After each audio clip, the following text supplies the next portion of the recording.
कि 3 को नहीं खुलेगा। ये क्या चीज़ है, इसके अंतर्राष्ट्रीय नियम क्या हैं, ये आपको थोड़ा सा बता दें। लेकिन उससे पहले 2-3 ज़रूरी चीज़ें। पहली ज़रूरी चीज़ कि 1 अप्रैल को भारत सरकार को $1 बिलियन का कर्जा मिला है विश्व बैंक से कोरोना से लड़ने के लिए। भारत सरकार ने 1 दिन का लॉकडाउन रखा था। उसके बाद WHO से भारत सरकार ने कहा कि अगर लंबे लॉकडाउन की ज़रूरत है तो उसके लिए मदद की आवश्यकता पड़ेगी, और WHO के हस्तक्षेप से विश्व बैंक ने $1 बिलियन, ये होता है लगभग 75 अरब रुपया, ये मैं लिख दे रहा हूँ, सकता कहीं लिखने में गड़बड़ हो जाए तो कहीं कुछ और बता दिए हैं। ये पैसा 29 मार्च के आसपास सैंक्शन हो गया था, जो कि 2 अप्रैल को भारत सरकार को मिल गया था। इसका मतलब ये है कि पैसा मांगते समय भारत सरकार को ये पता था कि अगर ये पैसा मिल जाएगा तो उन्हें अंतर्राष्ट्रीय लॉकडाउन के नियमों का पालन करना पड़ेगा। वो नियम थे 2 महीने का लॉकडाउन, उसके बाद 4 महीने का सोशल डिस्टेंसिंग। मतलब कि जब पहला लॉकडाउन हुआ था उसके बाद जिसको बढ़ाने के लिए पूरी प्रेस कॉन्फ्रेंस हुई थी, दिया मिसाल जलाया गया था, उस समय पता था कि लॉकडाउन 2 महीने चलना है। खैर वो तो अलग की चीज़ें हैं, लेकिन लॉकडाउन जो है फिलहाल उस नियम के तहत अगर मैं जोड़ता हूँ 30 मई तक तो चलना ही चलना है, और उसके बाद फिर ये अगस्त या सितंबर तक सोशल डिस्टेंसिंग के नाम पर जाएगा। क्या है उसके नियम, ये बताएंगे आगे चल के। लेकिन उससे बड़ी एक डिस्टर्बिंग खबर जो मेरे लिए डिस्टर्बिंग है, शायद आपके लिए ना हो, ये है कि एक किट घोटाला पकड़ा गया है।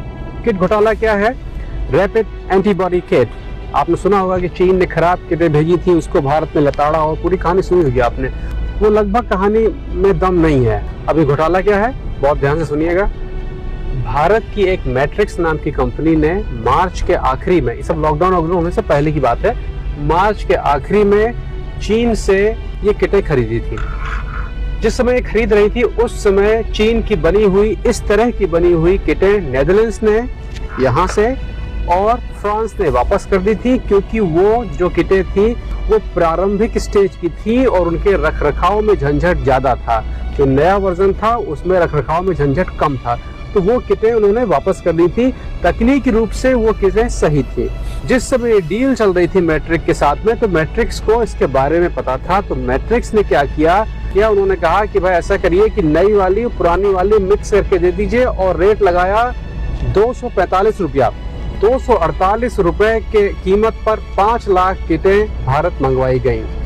भारत में जब वो किट आई तो भारत सरकार ने इन किटों को 500 रुपए में उस कंपनी से खरीदा।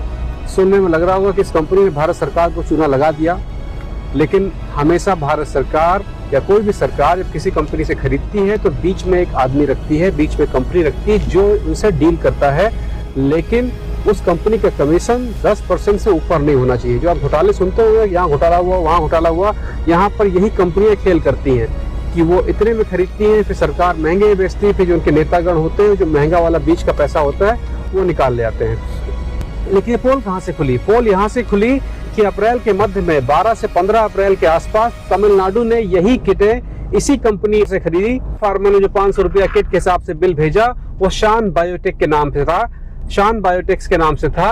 वहां पर तमिलनाडु सरकार को थोड़ा शक हुआ और उन्होंने पता करने की कोशिश की कि इसका हकीकत में रेट क्या है। जब इन्होंने यूरोप में पता किया कि यूरोप में खुदरा मूल्य तो 400 का है और भारत सरकार 500 में ले रही है अपने ही देश में, तो तमिलनाडु सरकार कोर्ट चली गई। तो ये जब कोर्ट ने सारे कागजात हिसाब किताब देखे, कोर्ट ने साफ कर दिया कि भैया आपने 74 में खरीदा हो, जब अंतर्राष्ट्रीय खुदरा मूल्य 400 का है तो आप 500 कैसे ले सकते हैं। और ये एक आपराधिक कृत्य भी था। इसके चक्कर में मैट्रिक्स कंपनी को सजा भी हो सकती थी। मैट्रिक्स कंपनी ने जब अपने को फंसते देखा तो उन्होंने सब उगल दिया। उन्होंने कहा भैया हमको तो सरकार ने कहा था कि 500 से 700 के बीच में बेचिए। कोर्ट ने सरकार से पूछा कि कैसे कहा आपने? सरकार ने अभी तक कोई जवाब नहीं दिया है। सरकार के पास ये विशेषाधिकार होता है कि जवाब दें कि बाद में दें, क्योंकि इस समय महामारी चल रही, तो उन्होंने इसको फिलहाल रोक के रखा हुआ है। लेकिन जब ये कोर्ट कचहरी चल रही थी, इतना झंझट हो रहा था, एक तो बार सुने आप कि इसके मामले में कोर्ट में कहीं गए थे? ये न्यूज कहाँ गई, क्यों नहीं बताई गई? ये कोर्ट कचहरी ठीक उसी समय हो रहा था जब जमाती पकड़े गए थे। जब जमातियों को निकाला जा रहा था, वो लोग थूक रहे थे डॉक्टरों के ऊपर, पकड़े जा रहे थे, कोरोना फैला रहे थे, हिंदू मुसलमान हो रहा था, और सारी की सारी मीडिया, सारी पब्लिक उसको देख रही थी, और इधर कोर्ट कचहरी में काम चल रहा था। इसको अब आप क्या कह सकते हैं ये आप जाने, लेकिन ये समय बिल्कुल वही था। इसकी पूरी डिटेल जो मैं कह रहा हूँ, इसके तथ्य मैं फेसबुक पे डाल दूंगा और आप में से जो खोजी पत्रकार लोग जानना चाहें वहां से वो फाइल डाउनलोड कर लें, फेसबुक पे मिल जाएगी पापा ऑन ड्यूटी वाले पर। फिलहाल मामला कोर्ट में है, लेकिन चूंकि महामारी है इसलिए महामारी का काम पहले होगा। और भारत सरकार अभी तक इन्होंने 5 लाख इस तरह की किटें खरीदी है और 100 करोड़ किटें खरीदने का प्लान है। तीसरी जरूरी चीज, आपको मैंने पिछले प्रोग्राम में प्लाज्मा थेरेपी की कुछ बातें बताई थी जिसमें WHO ने भी एक्शन लिया, उसके तुरंत बाद भारत सरकार का जवाब भी आया है। इसको पहले आप देख लें, फिर हम लोग बात करेंगे तीसरे सब्जेक्ट लॉकडाउन की कि अंतर्राष्ट्रीय नियम क्या है। भैया, प्लाज्मा थेरेपी जो आप सुन रहे हैं ये 100% धोखा है। भारत के कुछ डॉक्टर, सब नहीं, कुछ डॉक्टर, कुछ ने तो मुझसे भी संपर्क किया है कि आप इसको प्रमोट कर दीजिए। क्यों कर दें? क्योंकि ये झूठ है। मैंने तो WHO को लिख के कहा है कि भारत सरकार से वो कहें कि इस तरह की थेरेपी वगैरह पे या तो बैन लगाएं या आधिकारिक रूप से कहें कि ये झूठ है। इस विषय में यह क्लैरिफाई करना बहुत जरूरी है, अति आवश्यक है कि जब तक कि ICMR अपनी स्टडी को कंक्लूड ना कर ले, रोबस्ट साइंटिफिक प्रूफ अवेलेबल ना हो, तब तक इस थेरेपी को केवल हम या तो रिसर्च या ट्रायल पर्पस के लिए ही उपयोग करें। इनफैक्ट जो प्लाज्मा थेरेपी है, अगर इसको हम प्रॉपर तरीके से, प्रॉपर गाइडलाइंस के तहत इस्तेमाल ना करें तो इससे लाइफ थ्रेटनिंग कॉम्प्लिकेशंस भी हो सकती हैं। जब तक यह थेरेपी प्रॉपरली अप्रूव नहीं है या इसकी इफेक्टिवनेस सिद्ध नहीं हुई है, तब तक इसके बारे में किसी भी तरह का दावा किसी भी स्थाई पर करा जाना बिल्कुल अनुचित है। ICMR की स्टडी के बारे में कहीं भी इस प्रकार का प्रयोग पूरी तरह से इलीगल है और दूसरी तरफ पेशेंट की जान को इससे खतरा भी उत्पन्न हो सकता है। भैया, लॉकडाउन 2 महीने का लॉकडाउन, उसके बाद में कम से कम 4 महीने की सोशल डिस्टेंसिंग, माने 1.5 मीटर, अपने यहाँ 1 मीटर की जगह बना के चलनी है और मास्क पहनना है। सब लॉकडाउन का हिसाब किताब समझ लें। लॉकडाउन कोई दवा नहीं है, उससे कोई आदमी सही नहीं होगा। लॉकडाउन केवल इसलिए है कि सारे एक साथ न बीमार पड़ जाएं और अस्पतालों में जगह खत्म हो जाए तो इलाज ना हो पाए, बस। इसके अलावा कुछ नहीं है।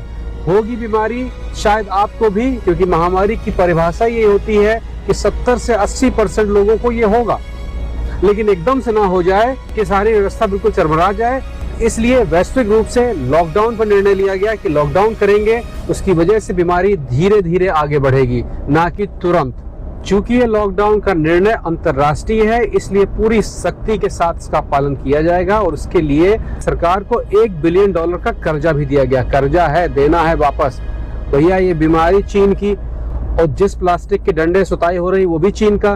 केवल गुद्दी आपकी और पिछवाड़ा आपका जो सुझाया जा रहा है, इसलिए लॉकडाउन का इस्तेमाल ठीक से करिए। ये सारा आइटम बाहरी है। लॉकडाउन का अगला चरण ये है कि लॉकडाउन का मतलब सब चीज बंद, उसके बाद चीजें धीरे धीरे खुलेंगी। आप अगर ठीक से न्यूज देख रहे होंगे तो आप सुन रहे होंगे कि यहाँ से लोग बुलाए जा रहे हैं, यहाँ से मजदूर बुलाए जा रहे हैं, ये सब बुला के घर बुलाए जा रहे हैं, क्योंकि इसको लंबा खींचना है, क्योंकि वहाँ की सरकारें, वहाँ की जगह इनको नहीं झेल पाएंगी। इसलिए अपने घर आइए, वहाँ पर अपना कुछ काम धाम करिए, ये लंबा चलेगा। यहाँ का, पश्चिम का, यूरोप का हिसाब किताब ये है कि सोशल डिस्टेंसिंग जो है वो दिसंबर तक चलेगा और बहुत संभव है कि मध्य 2021 तक चलेगा, क्योंकि टीका आने में अभी 8 महीने से 1 साल का समय लग जाएगा और ये टीका पहले भारत में नहीं आएगा। अगर बाहर वाला आएगा तो अपने यहाँ प्लाज्मास बना लेंगे तो अलग बात है। तो जब धीरे धीरे ये लॉकडाउन खुलेगा तो ये सोशल डिस्टेंसिंग की तरफ जाएगा। उसका मतलब ये है कि आपको अपने ग्राहकों के बीच में, रिश्तेदारियों के बीच में, पार्टियों में, सब जगह पर 1-1 मीटर का फर्क रखना पड़ेगा। वो कंपनियां जिसमें जरूरत से ज्यादा लोग हैं उनको छटनी करनी पड़ेगी, वो कंपनियां जिसमें जरूरत से कम जगह हो वहां पर छटनी करनी पड़ेगी।